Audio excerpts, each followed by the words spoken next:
Today is Wednesday, April 13th, 2022. I'm Troy Beverly, and this is Pan-African News. Over 250 people die in floods in KwaZulu-Natal, South Africa. Armed gangs kill over 100 civilians in central Nigeria. $5 billion East African pipeline protested by environmental activists. DRC and Kenya sign agricultural deal. Malian army arrests 3 Europeans during a military operation. German foreign minister asks Mali to stop working with the Russians. Ukrainian president denied to address the Kenyan parliament. South Africa. South Africa floods kill more than 250. This article is taken from the BBC. The death toll in the South African province of KwaZulu-Natal has reached more than 250 after devastating floods wreaked havoc in the area. Local authorities are calling for a state of disaster to be declared after some areas saw months of rainfall in one day. Officials have called it one of the worst weather storms in the history of our country. President Cyril Ramaphosa has visited the area and pledged to help. Mudslides have brought traffic to a standstill. Some motorways are so submerged that only the tops of traffic lights can be seen, according to the AFP news agency. Many people are still missing. Nigeria. At least 100 dead after gunmen ransack villages in central Nigeria. This article is taken from the Voice of America. Gunmen raided and ransacked a group of villages there, local sources said, in one of the worst attacks this year blamed on heavily armed criminal gangs. Condemning what he called the heinous killings, Buhari promised that the perpetrators would receive no mercy. Sunday's attacks in Plateau State and a high-profile kidnapping raid on a train in neighboring Kaduna State have highlighted intensifying insecurity in northwest and central regions of Africa's most populous nation. On Sunday, gunmen attacked more than 4 villages in Plateau, leaving more than 100 people dead with scores of homes destroyed, 2 local community leaders and the commander of a local vigilante force said Tuesday. Northwest and central states in Nigeria have long struggled with a security crisis that has emerged from tensions and clashes between farmers and herders over water and land. Tit-for-tat revenge killings spiraled into broader criminality as gangs known locally as bandits, with hundreds of members targeting villages for raids, mass kidnapping, and looting.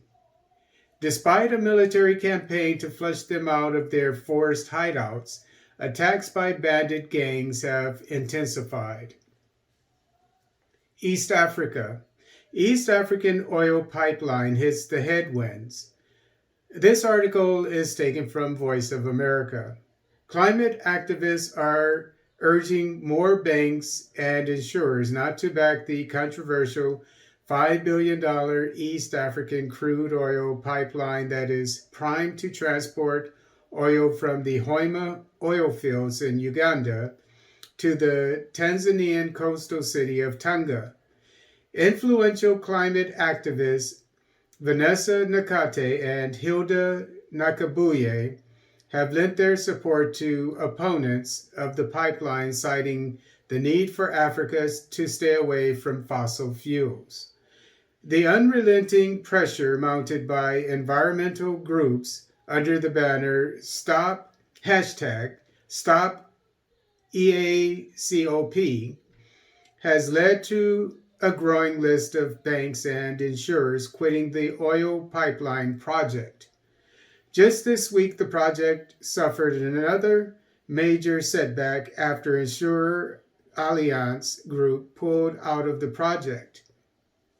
It joins 15 banks and 7 insurance companies, including HSBC, BNP Paribas, and Swiss Re, who have denied financially backing the pipeline in response to the campaign waged by numerous environmental organizations led by the international group 350.org.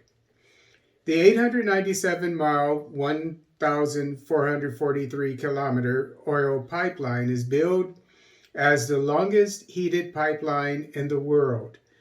The China National Oil Corporation and French energy conglomerate Total Energies, alongside the Uganda National Oil Company and the Tanzania Petroleum Development Corporation, have remained firm in pushing ahead with the pipeline project, which is expected to start transporting oil in 2025. Johnson Dara, a financial analyst in Nairobi, supports the oil pipeline, saying Africa needs cheap, stable power as that afforded by oil and coal to grow its manufacturing sector. Construction of the pipeline will displace thousands of families and threaten water resources in Lake Victoria and River Nile basins, according to 350.org. The environmental group goes on to say that the crude pipeline will generate some 37 million tons, 34 million metric tons of carbon dioxide emissions annually, fueling climate change. Total Energies has defended the pipeline, noting that it adheres to strict Ugandan and Tanzanian environmental laws. An environmental social impact assessment report conducted by the Netherlands Commission for Environmental Assessment raised concerns about significant risks posed to wildlife, notably chimpanzees in the Bugoma, Wambaibaya, and Tala forest reserves. Initially priced at $3.5 billion, the underground electrically heated pipeline will now cost $5 billion and is expected to start near Lake Albert in Hoima District, western Uganda. It will skirt around Lake Victoria, entering northern Tanzania on its way to Chongoleani Peninsula on the Indian Ocean, transporting 216,000 barrels of crude oil per day. DRC and Kenya. DRC, Congo signed agricultural cooperation deal. This article is taken from the East African. As DR Congo's President Felix Tshisekedi signed a treaty to formally join the East African Community Bloc in Nairobi last Friday, he also oversaw the signing of a bilateral agreement with Kenya, which will see the two countries cooperate to improve food security and trade in agriculture. The bilateral agreement on cooperation in agriculture was signed by DRC's ministers Zinga Birhinhazi Desiree, Agriculture, and Bokele Jima Adrienne, Fisheries and Livestock, and Kenya's Cabinet Secretary for Foreign Affairs, Rachel Omamo, on behalf of her agriculture counterpart, Peter Munya. In the agreement, the two states agreed to cooperate to boost agricultural productivity and food security, including through mutually beneficial trade, research, and education. The objectives of the agreement include promoting increased agricultural productivity in Kenya and DR Congo, encouraging joint investment ventures between respective private entrepreneurs, as well as boosting mutually beneficial trade between the two countries, State House Kenya said in a statement. Being a net importer of agricultural products, DRC will provide a ready market for Kenya's food products, which are its main export, accounting for about 33% of the country's GDP. State House Kenya said the agreement will cover the areas of crop development and promotion, agricultural and livestock research, animal health, and production. Other areas are fisheries, aquaculture, and blue economy, marketing of agricultural commodities, as well as promotion of youth in agriculture programs such as 4K clubs. The 4K Kunganga, Kufanya, Kusaidia Kenya clubs, Unity in Acting to Aid Kenya, were started in 1962 to encourage young people to change their mindset and join agribusiness. They are currently active in Kenyan primary schools. Mali. 3 Europeans arrested during an anti-terrorist operation. This article is taken from Actu Cameroon. 3 European nationals were arrested in Mali during an anti-terrorist operation. The Malian army has announced that it has arrested 3 European nationals suspected of terrorism during a military operation in Diabli, in the center of the country. The FAMA have not communicated on their identities, but security sources assure that they are 3 German members of an NGO. They were transferred to Bamako, according to the same sources. This announcement comes the day after the announcement of the suspension of the European Union training mission to the Malian Army and National Gendarmerie. Relations have deteriorated between the EU and Bamako after the prolongation of the transition by the military in power since the fall of Ibrahim Boubacar Keïta. Mali. Germany asks Mali to stop working with Russian forces in the country.